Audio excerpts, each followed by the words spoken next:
He holds a PhD in philosophy and a PhD in translation studies, and his research focuses on theoretical and applied issues in access and accessibility studies, translation studies, disability studies, and human rights. He complements his research expertise with an extensive experience as an accessibility consultant for public institutions and private organizations regarding policies, live events, museums, and cultural heritage. He is also a member of the scientific board of the Journal of Audiovisual Translation and a board member of the Marie Curie Alumni Association, among others. And today he is joining us to talk to us about artificial intelligence in media accessibility. This is the first guest speaker lecture in our lecture series, for which we are very grateful. So without further ado, I will give the floor over to Gian Maria Greco.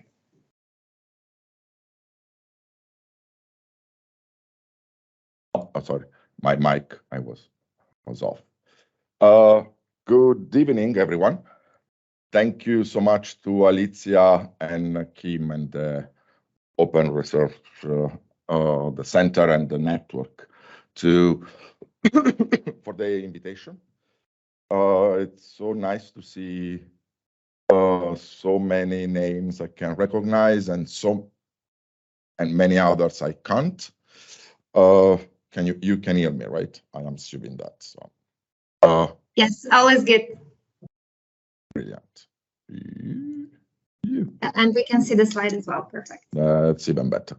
So I'll try to speak. I can't really promise it, but let's see. My intention is to speak half an hour, not more, because I really wish to use this chance to discuss the topic with you. And I'm pleased to discuss this with you within this context, because as from what I got, the goal of this network, the network gathers together doctoral researchers and postdoctoral researchers. And part of or actually the core of the argument, which I will, the point I will make towards the end, I think it's very important for these specific targets, so for you.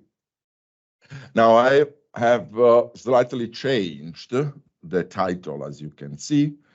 First, let me just start my timer.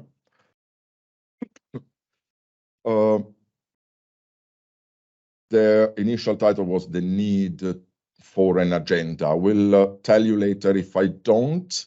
Please remind me why I've changed it. It's just a matter of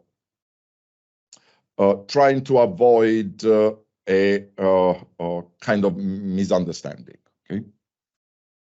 For a reader or a listener in this case, to put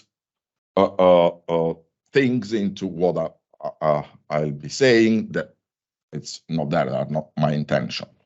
So this is more or less the plan of the day. We will have a quick look at some things from the recent past in media accessibility. Then we will talk about the imitation game, which will lead us to talk a bit about the role of human beings as makers, experts, and users. Then we will move on to discuss refer to the human-machine continuum and the human-machine intensity. And then from there, we will move to see some of the attitudes and roles towards AI, attitudes towards AI and roles within the discussion and research, the debate on AI. Then we will go back to media access. So this should be part 2, not part 1. And we will conclude with this idea of being watchful, of the need to be watchful. Now, I was asked by Kim and Alicia to send you a list of readings. The first one, and the only one I ask you to read, is an article by Alan Turing. We will discuss it in the next slide, plus some other things that you may know, you may not know. They are not really important. I will summarize the core. But let me start with the story that I will not comment on the story. I will right now. I will just tell you this quick story, and then it has apparently nothing to do. And then we will come to these towards the end. So the story has Alice and Bob. Alice is had at one point in her life tripped over quantum mechanics, and she spent quite some time studying quantum mechanics. Then at one point in her life, she tripped over architecture and she became an architect. Again, after a while, she starts to join the dots and sees in her mind that some of the things that I remember I studied from quantum mechanics are really useful or could be useful in architecture, not as an analogy. Okay, I'm not talking about that. I'm talking about technically. So you need to know about this. Then one day she meets Bob. Bob asks her, what you're up to, you have been up to. And she says, oh, I've been thinking about quantum mechanics and architecture. And oh, nice. Maybe give me something to read so we can discuss it further, maybe. So she sends a 3-page, she extracts, takes out 3 pages from a 500 book on quantum mechanics, send it to Bob, say, oh, here are some of the hints I've been working on. And something like a week later, Bob is delivering a presentation of this Three's idea. Now, that's the story, and it's not the point I'll try to highlight has nothing to do with ethics. So ethics in terms of, being correct. In this case, there's something else that interests me in this story. So let's have a quick look at the recent past of media accessibility. Media accessibility and has been discussing internally for a long time, was focused on some aspects or some practices were considered to be the standard.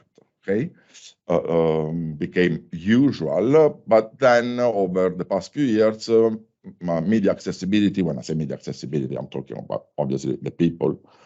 I've been discussing, questioning in different forms the previous assumptions. So, for example, we've been seeing for some the idea that accessibility it's not something that concerns exclusively some people, because they are not normal according to some a sort of dominant concept of normality decided by a dominant group, indeed, but it's something that concerns everyone because everyone is different. So because diversity is part of being human. And so there are as many forms of accessibility as there are people, basically, in a way. Then media accessibility has been somehow questioning something that was quite a standard in a way, for some time, there was the maker-centered and expert-centered approaches, and the shift towards a series of user-centered approaches, looking at users as bearers of knowledge as well as active creators of semantic life, okay, of their own life. There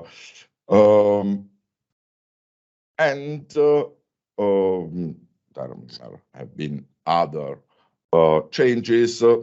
One other change goes towards the direction of proactive approaches. So accessibility for a long time was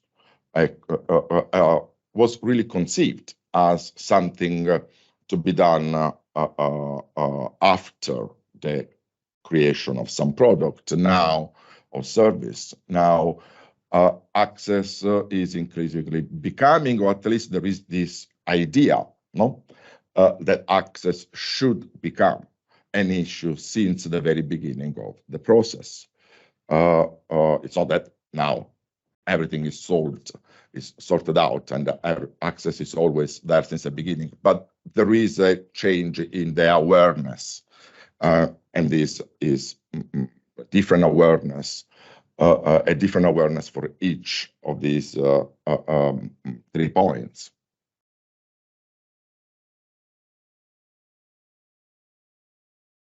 So far, for the recent past of media accessibility, just to give you an idea, I'm not saying that universalist or user-centered or proactive approaches are something recent that were not present before, but they were not the usual, the traditional, the standard way of doing or even thinking about accessibility. Obviously, they have been around for a while. Just think about Gregory Fraser's MA thesis. Usually that thesis, in 1975, I think, is considered to be the first scholarly work on audio description. Audio description for longer than that, but that's the first scholarly work. At least that's what scholars who looked into this, like Anna Jankowska,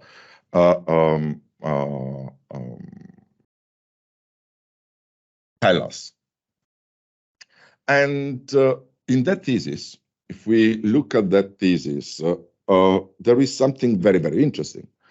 The moment it's the third chapter, the third part, his intention is to write an audio description of a movie.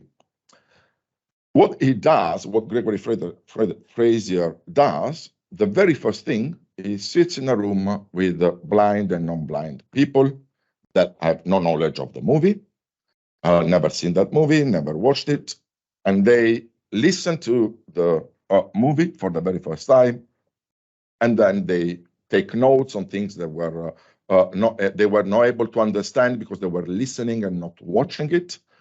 And from all these notes and the discussion, so from the gaps and interpretations or misinterpretation, then all that became the starting point for Fraser to write the audio description. So there is, at the very beginning, what scholarly speaking of audio description, accessibility was there, users were there, and so on. So I'm not saying that it's something new, but that the Fraser's approach became, for different reasons, it's not really important to get into these reasons, but became not the dominant one. Okay, anyway, so that's more or less where are we in a way in some of the things. Where are we talking about media accessibility. It's not a precise map. So I'm talking to you from the University of Surrey in Guildford, where I'm spending a month as a visiting researcher. And Guildford has a local hero, which is Alan Turing. So an international hero, obviously. And this is the statue of Turing right here on campus.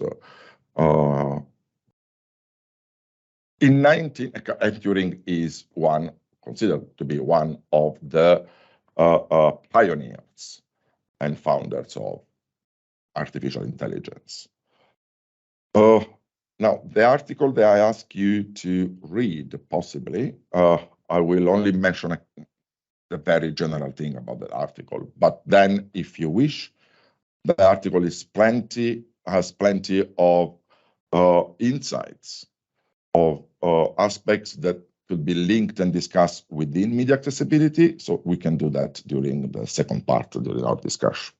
Now, the article, the title of the article is Computing, Machinery, and Intelligence. It was published in Mind, which is one of the most prestigious journals in philosophy, in 1950. It starts with, Turing starts from the question, can machines think? And as you read, he refuses. He rejects the question, he refuses to answer the question for a series of reasons, but the core of it is that the terms machine and thinking are too vague. Instead, he devises a situation, a game, which he calls the imitation game. He never calls it a test, not in that sense that we use Turing test today. It's a game for Turing, but over the years, that's how it has become famous as the Turing test. Now, again, I'm assuming that you read that article, but just in case, let me summarize the imitation game. There are 3 players, one A, B, and C. A and B are human beings. They are at the beginning of the game. They are in 2 separate rooms. So C is in a 3rd room. And they interact. C interacts with A and separately with B through let's say a computer or a paper or whatever. Let's say a computer, okay? A computer interface, so a keyboard and a screen. And this is to avoid any bias. It communicates, asks questions to A replies, asks other questions to B replies, and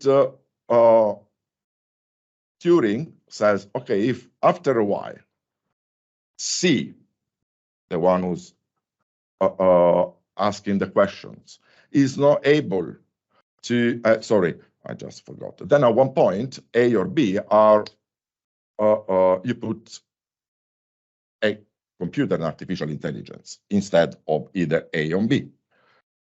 Now, if after a while, let's say the judge, the evaluator, cannot identify which one is the AI and which one is the human being, then the AI, the machine, today they will say has passed the test. So wins the game. Because at for another human being, it cannot be another human being cannot distinguish which one is the AI and B. Now, there are again lots of things to say in terms of media accessibility and diversity and so on in this case. But first of all, it's don't focus on the linguistic aspects. Okay, the that is a specific case, but it's the idea that a behavior that we assume to be inherently human, if a machine can do it, then what Turing tells us, basically, is that either we decide, we accept that that machine is displaying features that so far we thought they were inherently human, or we have to change the definition of those features. Let me give you an example, because in other papers, Turing uses the examples of playing chess, for example. Well, let's assume, and for a long time, we assumed that playing chess was an activity that required intelligence. In order to play chess, you need to be intelligent. Then people created a computer, an AI, a software that was able to play chess. So we raised the bar, we changed. Okay, chess, in order to play chess, it's not just playing chess, in order to play it as a professional. Again, they invented a software able to play at the level of a professional. No, we changed let's say, changed again, raised again the bar. The point is having for a laptop to be considered intelligent, for a software to be considered intelligent, is being able to win against a world champion. Done, checked.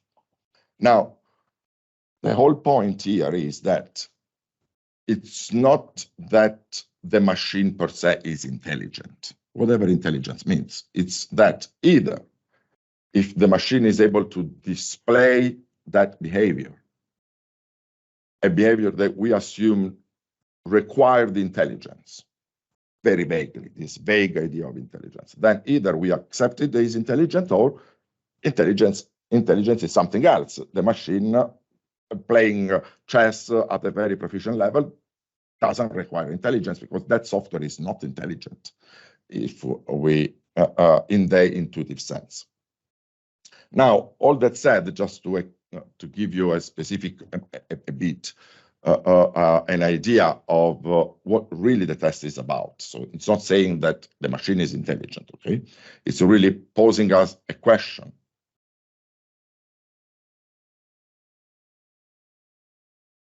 Now, let's quickly have a look at this the imitation game from categories that are more familiar to us in media accessibility: maker, experts, users. Now, B and C, the two humans, no, are there because B is the human being, so it's supposed to be able to possess some specific skills and expertise as a maker, as a creator, okay, of in this case of semantic meaning, and as a proficient user of language, written language, in the specific context. And A is trying to imitate B. But C is there because he's a user. So the judge actually is there. So the evaluator, those who decides if A basically wins the game or not, is the user. So it's the user, because the user as the one that is at the recipient end of a social interaction in this case. So the one that uses what the other is telling to that person. So that's very interesting, because in the imitation game, the decision whether the A passes or not, wins or not, is based on the user. It's the judge is there because it's a user of language. Since he uses, then he can see if the the replies from A and B are coherent or not, are valid or not, and so on. So now let's forget about this. Then we will try to come back this in a few minutes, towards the end, actually. And let's move on the human technology continuum. So around the 1975, a philosopher of technology called Don Ide published a book, and before that also some articles, where he started to discuss about human technology, human-machine relations, talking about a continuum. Now, his continuum is a completely different sense from the one that I'm going to talk about. It's very relevant for us. It's not the topic of the day. It's not the way people usually use the label, the expression human technology continuum, human machine continuum. Either talks about a continuum between technology as transparent, as kind of almost invisible, as part, inherent part of our lives, and on the other hand, the technology as kind of otherness and other compared to us. But over time, either probably, this is just my assumption based on what I read over the years, either probably was the one who mainstreamed, or after either, the expression human technology continuum, human machine continuum became mainstreamed, but with a different meaning, and the meaning they still use today, but was changed pretty soon. Is I quote from Folds, 1999. This is a paper about avionics, something completely different. It's not talking about really specific things in avionics. But one point, he says, yeah, and there is a continuum. The range is from entirely performed by the human to entirely performed by the machine. In the middle of this continuum, functions are performed jointly by human and machine. Now, what this human technology, human machine continuum look like in a way? So on the one hand, we have actions, activities that are performed only by a human being. Then we have those that are human-centered, so this is still the human that's doing the core of it, but they are technology-assisted. And then those that are technology-centered, so technology is doing the core of it and the core of the function, but there is the human in the loop somewhere. And finally, on the other end, those functions, those activities, those services, and so on, there are technology only based. They are fully automated. There is no intervention of a human in the loop.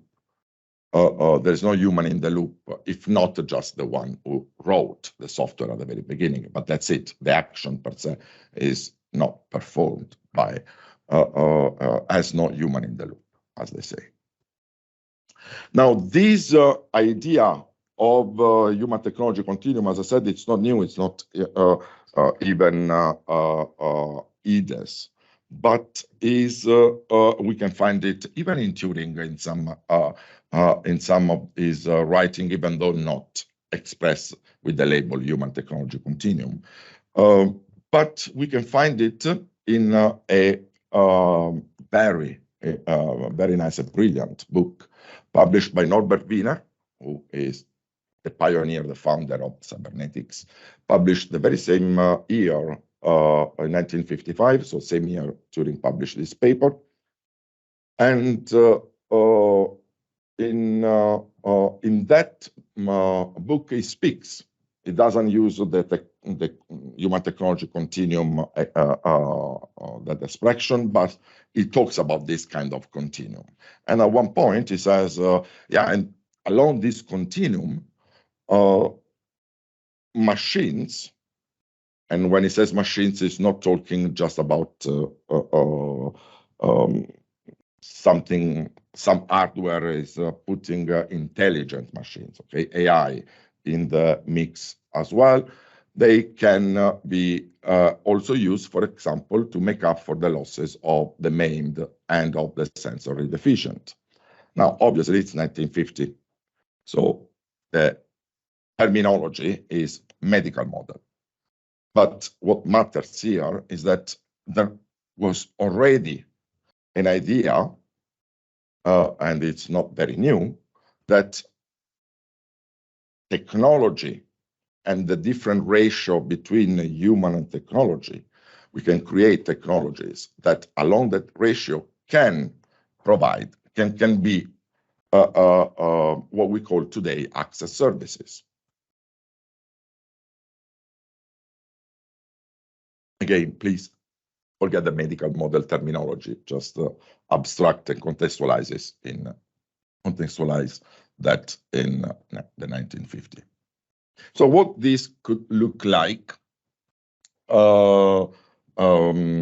in media accessibility, for example, well, P2P, persons to person audio description. I owe this P2P to Anna Jankowska. I struggled a bit to find this acronym. Me audio describing something to someone else, just in person, someone sitting next to me, is purely human. Re-speaking, at least at the moment, is the core of the activities done by a human, but it's technology assisted at the moment. And think about some forms of post-edited services, especially those who are increasingly becoming very good. So the core of the activity is performed by technology, but then there is some activity, the post-editing, done by the human. And think about audio subtitling or, and not real yet, audio description. Those will be technology only, fully automated services. But it's not only about, within this range, there is also another aspect that we should take into account. I'm not so sure why there is that thing. And is the intensity. So it's not just how much is done by the, how much of the activity, in the sense which one is the core component, is either technology or human, but how much is intense. For example, automated subtitles ideally are completely technology intensive, but zero human intensive in the sense of the creation. Okay? That's what I'm saying. On the other hand, human audio description, the P2P audio description mentioned before, has nothing about technology. It's entirely human. And within this area, there is a continuous shift. I'll come back to this later. So, not later, now. So there is a constant interaction and a series of shifts, both along the human technology continuum and the human technology intensity, in terms of human technology intensity. And this means that the power relation between the human and the machine are constantly shifting.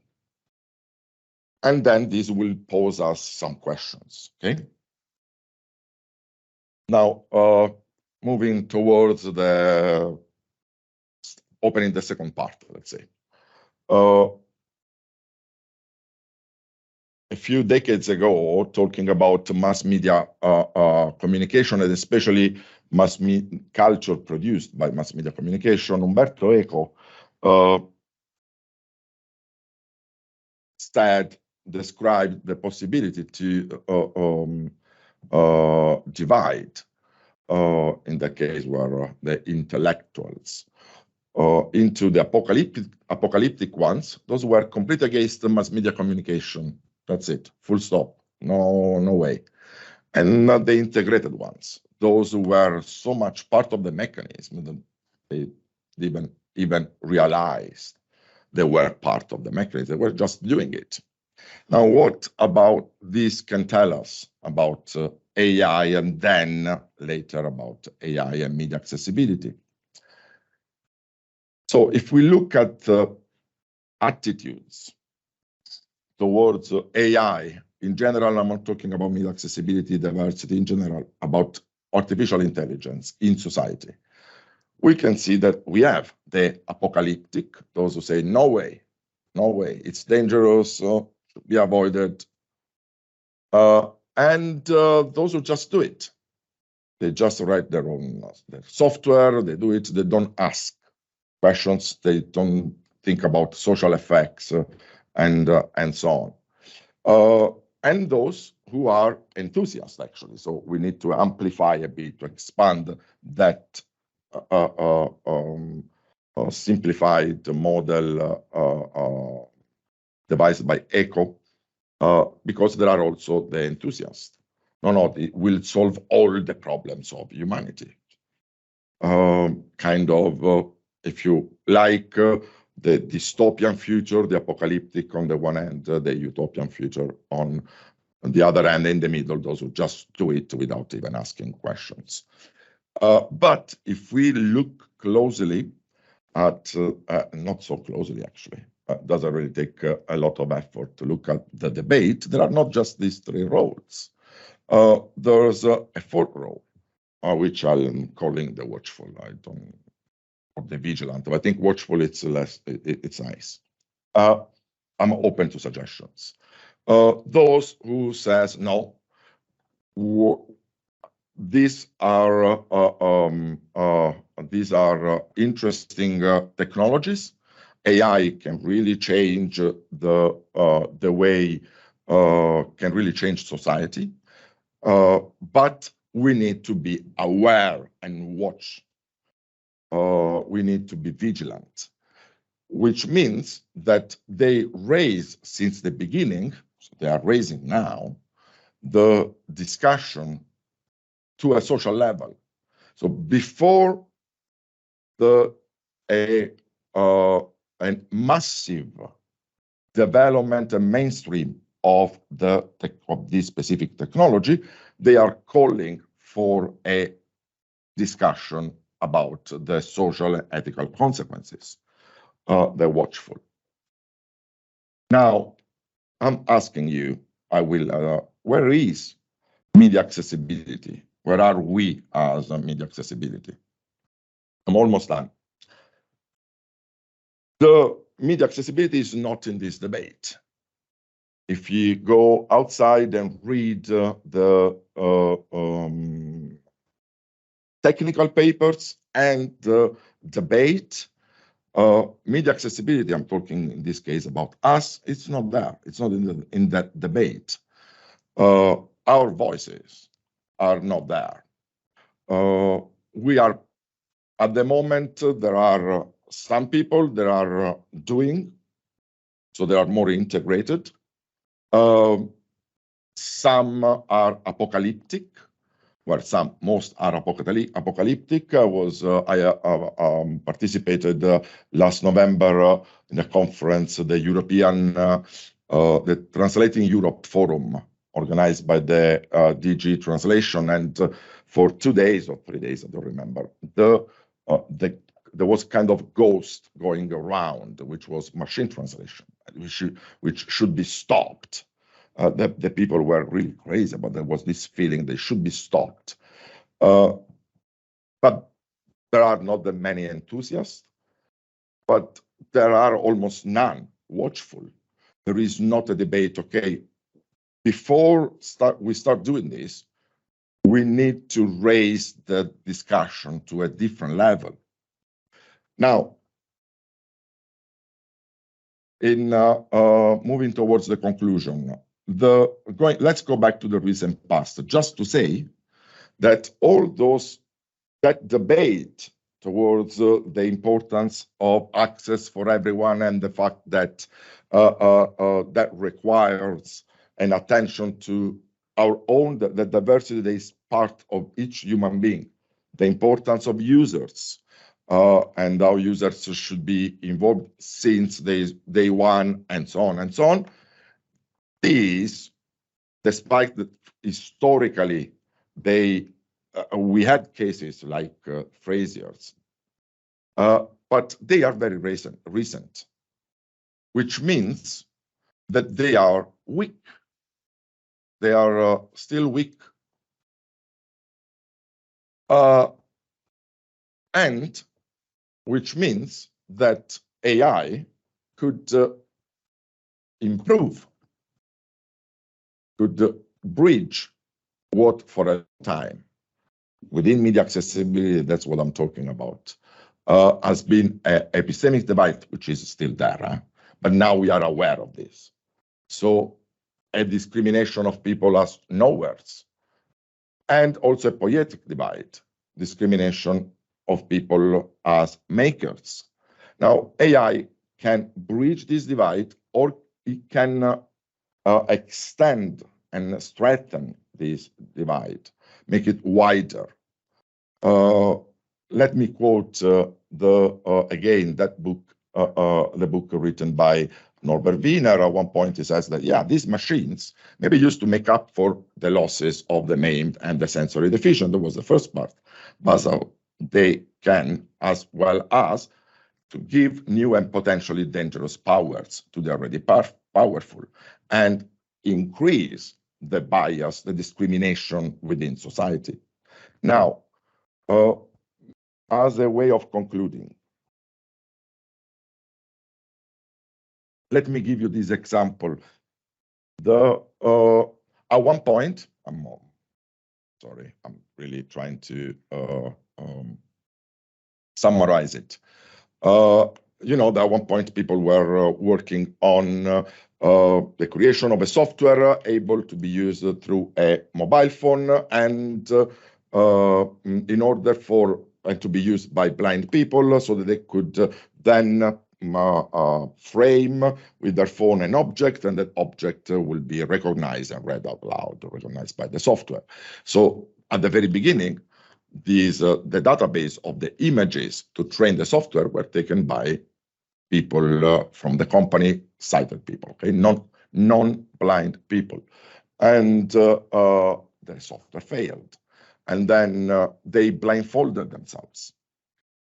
And again, blindfolding myself to simulate a blind person, how the blind person takes a picture, and then feeding that picture into the software is not the same thing. So finally, they created a database, let's say, a corpus of pictures taken by blind people that were fed into the software, and the software works much better. What is the problem? That they were doing it from a non-user-centric, non-proactive, and so on perspective. There is a risk. Now, so first of all, I think that we need to be careful. Yes, we need to, AI is here. We cannot stop it. Doesn't really make sense to stop it, but we need to be careful. And I think that there is a risk that we start using it. Doing research on it. Remember the story that I told you at the beginning. Now, first of all, there is a risk we start doing research and using it, forgetting this kind of shit. So there is a risk of going back decades, or at least years. And I'll tell you another story another time. But then, thinking about the story I told you at the beginning, it's that story. What matters to me is that Bob, you remember Bob, after reading just 3 pages, started doing a presentation about quantum mechanics, but Bob is an architect. Is that there is a risk to start talking about AI without having proper solid knowledge of AI just because it's cool. It's something that, let's be honest, we experience with experimental research in AI, in AVT for media accessibility for some time at one point. We start doing it without really knowing how hypothesis testing had to be done. And there are papers that say things that will never be published in a scientific journal because they were not scientific at all. They were saying things that from, for example, null hypothesis testing are not conceivable, are not really not possible. So we need to not only to be careful not to lose what we gained so far, at least in terms of awareness and debate, but also to be solid. And finally, to be watchful. The AI in media accessibility is really at the beginning. The discussion is really at the beginning. There has been some project here in Guildford, for example, but there is not that much. And something about automated subtitles, but the whole core of research on AI in media accessibility is has to come yet. Okay? So I think this is really the right point. We should start to become watchful and to have this kind of view on what are we aiming for this AI MA. Hopefully, we are aiming for good, something good. We are, and we need to be aware of this. That's the whole point. And I think that you, as doctoral students and doctoral researchers and postdoctoral researchers, you are really the ones we should place our hope in having in developing a area of research, AI in media accessibility, that is solid, careful, and watchful. Thank you very much.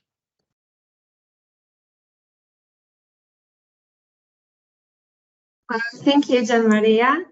It's so awkward. Okay, I hope you were able to listen to me because complete silence, it's really, really, really awkward. I know, not having any feedback. But no, thank you. We heard you perfectly. I'm personally not sure I understood everything. It's very, very conceptual level, but it was very interesting. I think this was a great place to start our series of guest lectures. And like you said yourself, it's a debate we don't really hear so much in media accessibility. So everyone, please, if you have a question, you can put it in the chat, or you can just unmute yourself. You can put your camera on, and yeah. Let me see the chat. The chat.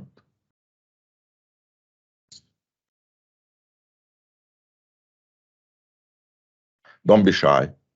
Even if you didn't like something, please, that would be even good.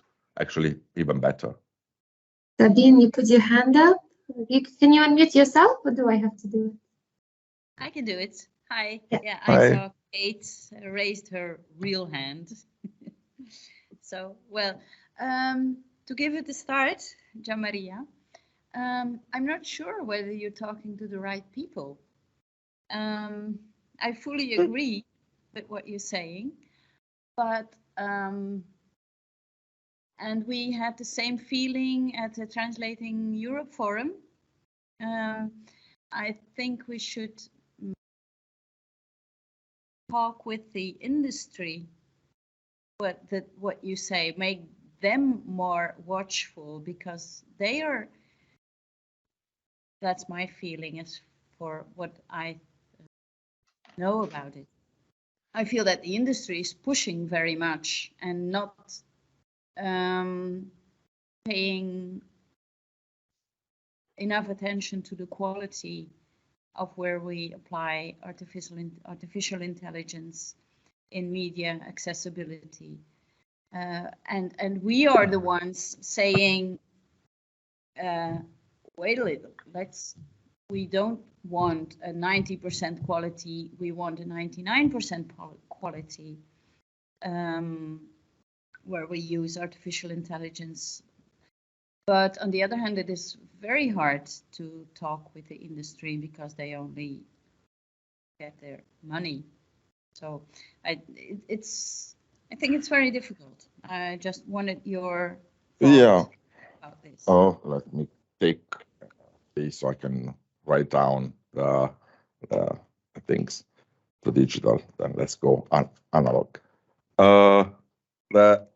First of all, yeah, I do get your point, and but I personally think, I hope that, or at least this is the audience that I wish to speak to say what I said, meaning that these. My point is not going. I'm not talking about going to the industry and saying don't do this, don't do that. There is a part of the discussion, but what I'm worried at the moment, okay, is that we start, there is this thing called AI. Let's start doing an experiment or a project about AI in an audio description, I don't know, AI, and we start developing new forms, and we forget that we need to involve users. We need that since we have a new tool, we start doing projects and doing research, forgetting where everything we discuss, how we matured as a field. I'm talking right now as a scholars, okay, as scholars, as researchers. And that's why I want to talk to doctoral researchers and postdoctoral researchers, because they are the one that, let's face it, whatever they are going to do, at one point they will, in the next years, they probably will face AI somehow.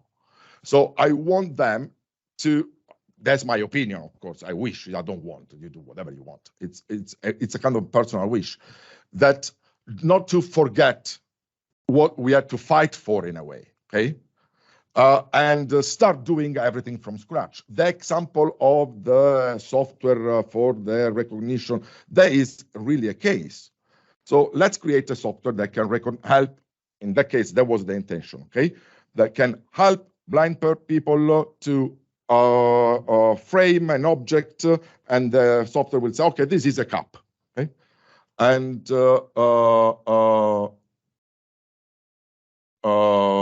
this is a cup. And sorry, I just received the Anya, stop texting me nice things, or chatting nice things. Sorry, I'm saying it in public. What was I saying? So they did this, but the database, the first one, of the images that they fed into the machine, to the algorithm, were taken by non-blind people. The way a non-blind person uses a phone to frame an object having an, it's completely different of what we do. Then they blindfolded themselves. Again, I'm not blind, so even blindfolded, I'm gonna use differently. And the machine was failing at then putting the recognition software was trained wrongly. They finally understood, okay, let's ask people, blind people, to take photos, let's feed that into the software, and now the software is able successfully to do it. It took them 10 years to get this in a point, okay? So that's my point, Sabian. Let's not start to use something. We did this kind of error, if you like. It's a naive error with experimental research.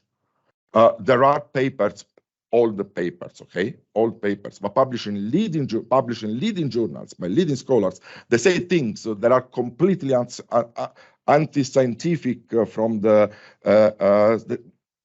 I can't give you an example because it would be too easy to Google it. But that's will never be. Yeah.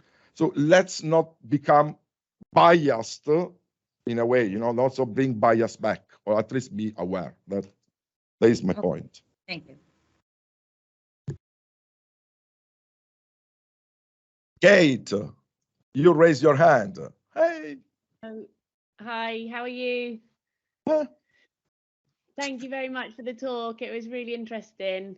I think I got quite a few questions, but I'll just go with one. But I think what I'm thinking about is and maybe this is also relevant when it's about sort of academics and researchers, but it's like, the impact that AI has on theory, and these concepts that have been like from you know, old sort of older concepts from philosophy, for instance, that, you know, they consider the human, and actually we're now in such a different position considering non-humans and, you know, different relationships. And I just wonder really what well, I think it's too big a question in lots of ways, but it'd be interesting to hear what you think, that, you know, what impact AI has on theory. Okay, as I said, this is the only question, or you said there are many? So, okay. Okay, let's use this one. Well, AI is having an effect on theory, but that's why I introduced, but I really didn't have time to go into the imitation game and why it's important that we look into it. But first of all, the imitation game, it's not a test for intelligence. That's why we sold as the Turing test, no? As a test for intelligence. It's not. What is challenging us, it's saying that we have to be, it's really interesting from a linguistic point of view for us, and which means also, you know, the way we use terminology and so on and so on. Because it's that if intelligence, we believe that being able to drink from a cup is something that requires necessarily, okay, necessarily. If you are intelligent, if you drink from a cup, then it means that you are intelligent. That's then if you are able to build a machine that is able to drink from a cup, then the machine has to be intelligent. Or intelligence is something else, which means if we believe that it's really asking us questions about what it means to be human. Because being able to play chess, for a long time, we thought it was something that it was necessarily, being human, it was a necessary requirement. Necessary means that as long as you're human, you're able to play chess, okay? That your human is able to play chess. Then we build something. So playing chess is not, can be played by humans, but it's not something that requires necessarily to be human, to be performed. So there are, it's helping us in a way to take out all the things that we thought, we assumed they were inherently human and only human. And that, okay, look, all these things, being able to write an essay on whatever, it's not that probably the human, obviously, with the caveat that he has all the kind of knowledge, knowledge base, okay? So what is leaving, it's asking us to repurpose, in a way, the question, what is that defines us as humans? And again, put it within disability and diversity. That is very interesting. Because for a long time, we defined persons with disabilities are not human because they were not able to do some things. Now look, I'm not able, I can do it, but also a machine can do it. So there is questioning my being human, maybe I'm not the human, that's, you know, what distinguished me from someone else. So this is really changing. Now, all this discussion needs to happen now. The sooner the better, because then the research on when I said the research is automatic subtitles, okay? So the research on whatever, then is happening within a ethical, social, and theoretical debate. It's not just let's do something, then we'll figure out is this good or not for society. So that's why I changed the agenda, because agenda usually may be interpreted as having a research agenda. I'm not saying that.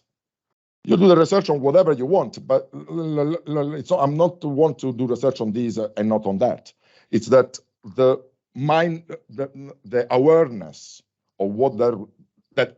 Okay, let's do research on this. In that direction may take me on something. At least I'm aware that there is. I don't know if it made sense, Kate. It does, yeah. Thank you very much. If I may, there is also a question in the chat. So we talked about all the possible risks associated with AI, but there is a question whether there are also some possible advances, possible benefits for media accessibility, and more specifically considering the principle of personalization from your poetic design. Yeah, that is one of the promises, right, of the AI. But again, we need to be aware of that and know the idea of the personalization says that each one of us is different. So it doesn't exist one access, it doesn't exist one solution for all, doesn't exist one ring to rule them all, right? It's each one of us has its own ring to dominate its own society, its own way to live its own life, and needs access. So personalization is something very important. Now, AI something that really can do that in theory, okay? And that's a debate in AI and disability that is already happening. But we need to look at also we need to have a conversation on that as well. For example, in personalization means also profiling people. Providing a personalized service through AI means that AI somehow, the software is profiling you to the dot. And what that information is going, how it's going to be used in privacy terms, in terms of privacy, is something that needs to be again discussed. Because it will be brilliant, a world, Kim, where really fantasy thing for the moment, where we have this software that is able to create the AD specific for me, or what I need in that context, in that moment, okay? Let's assume this.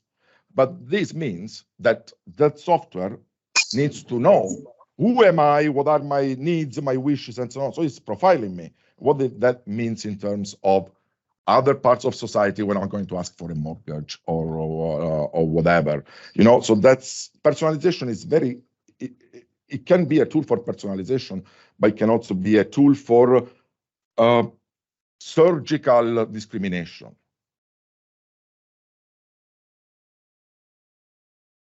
Thank you. Are there Thank any you very other much. questions or comments? Yeah, sorry. Were you going to say something, Kim? Yes, I just wanted to say thank you for your answer. Indeed, those are really things we should take into consideration here.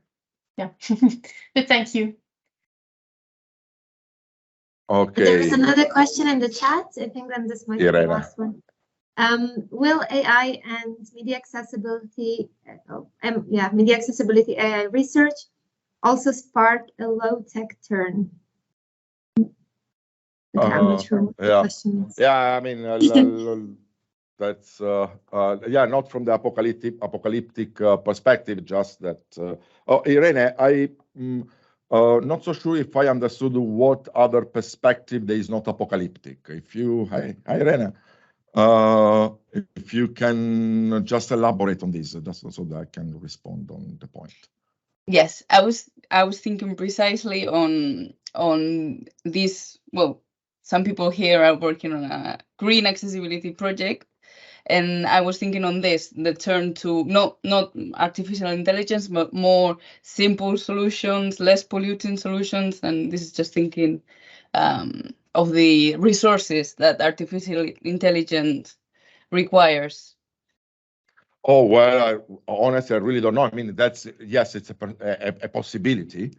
I'm not so sure how much that will be sparked by AI, because AI within media accessibility, AI is even the debate, it's not there, but in a more, widespread, it's not part of our core topics of discussion, but discussion about going low tech, let's say, as you in that sense, is already there. So it wasn't sparked by AI, by that. It's sparked by the fact that technology is not environmentally neutral, and that's another concern. So I don't think it will be sparked. but I see that a kind of low tech or low impact, more than low tech, low impact. That is hopeful, but in everything in the world, probably in every aspect of our life, or most of them.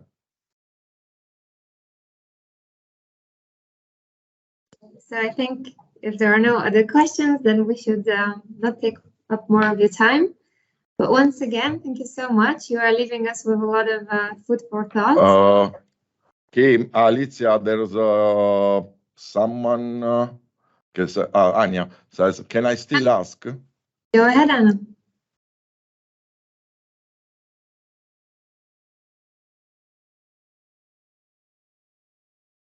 I don't know if she's going to ask. Anya, ask. I am walking. Can you hear me? Yes. Yeah, no? Sorry, I'm walking on the street. I was trying to type, but it's raining cats and dogs and snow. So it's a bit impossible. But I was thinking this, or always with AI or whatever it is, machine related, there are voices, especially in our industry, about taking jobs away. And for me, always when I look into something that could, maybe improve the workflow for the benefit of the users, but there is always a shadow. Okay, yeah, but this will take jobs away.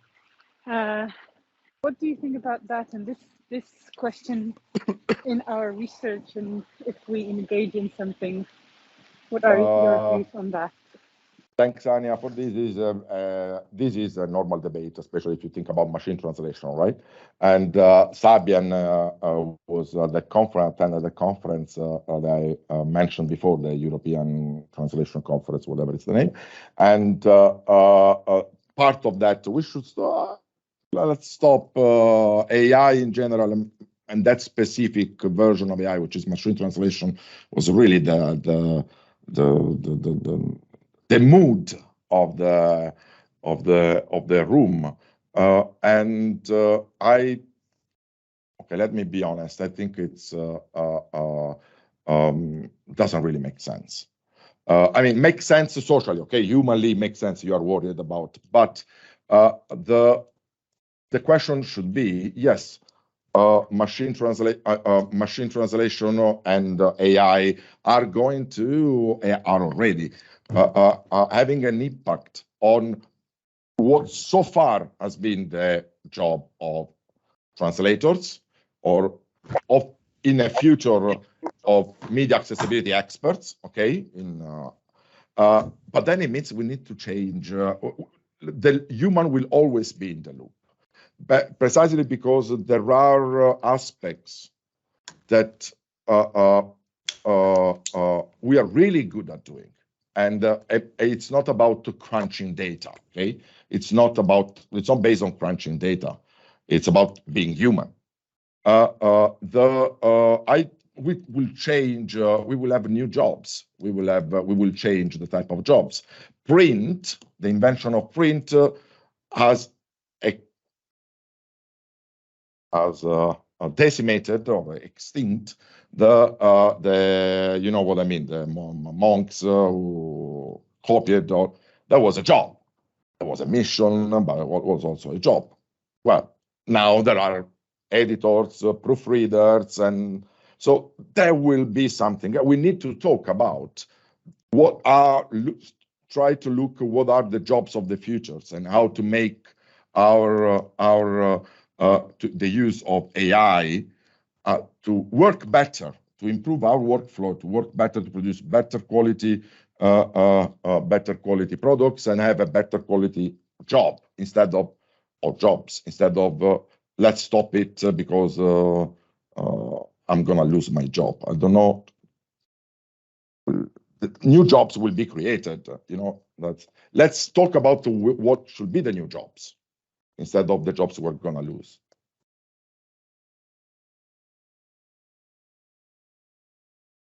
Thank you.